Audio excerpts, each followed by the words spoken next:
পৰম শ্ৰদ্ধাৰ ভকত বৈষ্ণৱ আইমাতৃহত আপোনালোকৰ শ্ৰীচৰণত সেৱা জনাই নামঘোষা পাঠ আৰু লগতে ভাঙনি ভাঙি কৰিব বিচাৰিছে।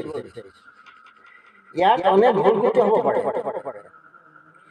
আপোনালোকৰ দাসৰো দাস বুলি ভাবি ভুলবোৰ আঙুলিয়াই দিলে নথৈ আনন্দিত হ'ম। প্ৰথমে আৰম্ভ কৰিব বিচাৰিছো ৯ নং ঘোষা ভাগ। ৯ নং ঘোষা ভাগ হ'ল যিটো জনে কৃষ্ণ কথা বিচাৰে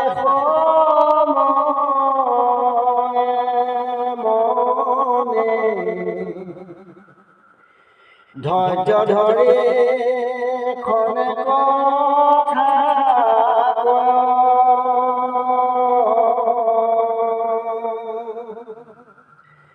যত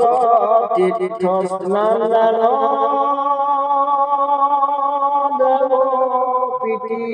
যজ্ঞ জাগ যোগাদিও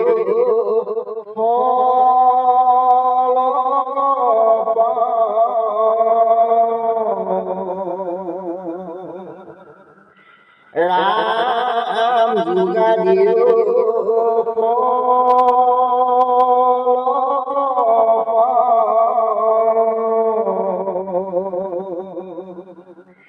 যিটো জনে কৃষ্ণ কথা বিচাৰে সময় মনে ধৈৰ্য ধৰি খনেক থাক যত তীৰ্থ স্নান দান দেৱ প্ৰীতি যজ্ঞ জাগ যোগাদিও ফলক পাৱ।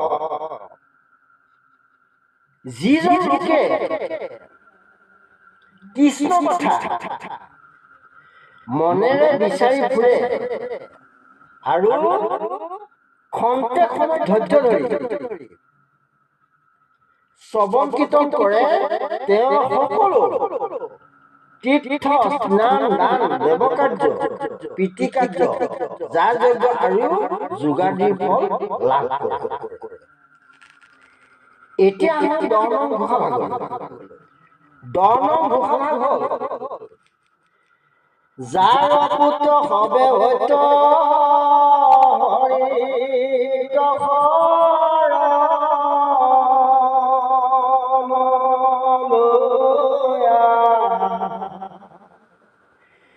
হৰি গুণ গান শোধ ভাবে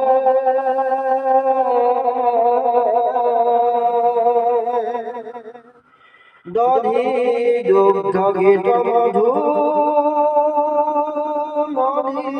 ৰজ লগপিয়া প্ৰীতি গণে প্ৰীতি পাৱে ৰাম প্ৰীতি গণে প্ৰীতি পাৱে যাৰ পুত্ৰ হবে সত্য হৰিত শৰণলৈ হৰি গুণ গাৱে শুদ্ধ ভাৱে দধি দুগ্ধ ঘৃত মধু নদীৰ জলক পিয়া পিতৃগণে তৃপ্তি কপা। যাৰ পুত্ৰসকলে সংসাৰত থাকি হৰিত শৰণ লৈ হৰিৰ গুণ নাম শুদ্ধভাৱে শ্ৰৱণ কীৰ্তন কৰে তেওঁলোকৰ পিতৃ তথা পিতামহসকলে পৰম তৃপ্তিয়ে দধি দুগ্ধ ঘৃত মধু নদী জল আদি প্ৰাণ কৰে। এতিয়া আমি ১১ নং ঘোষা ভাগ। ১১ নং ঘোষা ভাগ হ'ল সেয়েহে সকল শাস্ত্ৰ পঢ়িলে শুনিলে অনুষ্ঠান সকলে কৰিব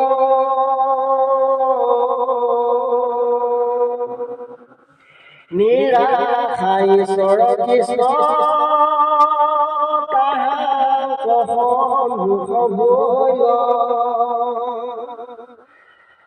আশা গজিজনে পিঠি দিল ৰাম আশা গজিজনে পিঠি দিল সেহিহে সকলো শাস্ত্ৰ পঢ়িলে শুনিলে শিকি অনুষ্ঠান সকলে কৰিল নিৰাশা ঈশ্বৰ কৃষ্ণ তাহাঙ্ক সন্মুখ ভৈল আশা ক যিজনে পিঠি দিল যিজন লোকে সংসাৰৰ বিষয় বাসনাত পিঠি দি কামনা শূন্যভাৱে নিৰাশা ঈশ্বৰ কৃষ্ণৰ সন্মুখ হ'ল তেওঁৱে সকলো শাস্ত্ৰ পঢ়ি শুনি শাস্ত্ৰবিহিত ধৰ্মানুষ্ঠান সম্পাদন কৰা এতিয়া 12 নং ঘোষা ভাগ 12 নং ঘোষা ভাগ হ'ল অপবিত্ৰ যিটো আতি পবিত্ৰ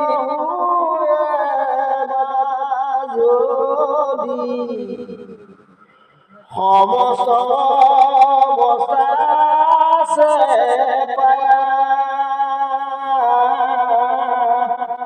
কমল লোচন যিটো সোমৰ ৰসে শুদ্ধ বাহিৰে ভিতৰে কায়া ৰাম বাহিৰে ভিতৰে কায়া অপবিত্ৰ যিটো আতি পবিত্ৰ हुए বা যদি সমস্ত অৱস্থা আছে পায়া কমল লোচন যিটো সোমৰে তাৰসে শুদ্ধ বাহিৰে ভিতৰে हुए কায়া যিজনৰ অপবিত্ৰতাৰ শেষ অৱস্থা প্ৰাপ্ত হয় তেওঁ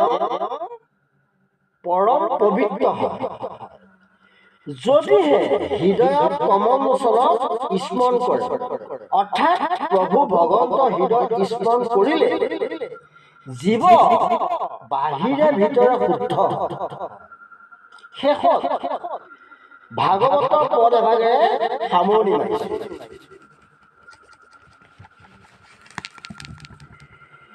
নমো নমো কৃষ্ণ প্ৰভু কৰুণা সাগৰ মুক নিজ দাস বুলি ধৰা দামোদৰ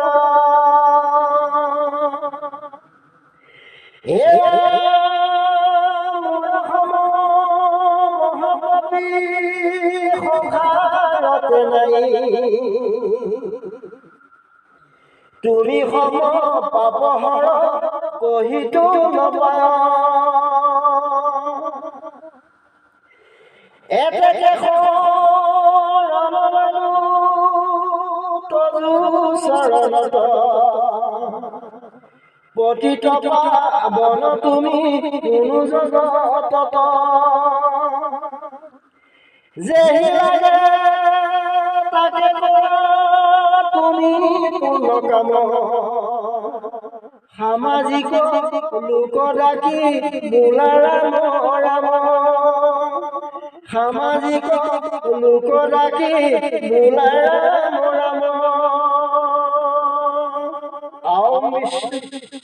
ওম বিষ্ণু ওম বিষ্ণু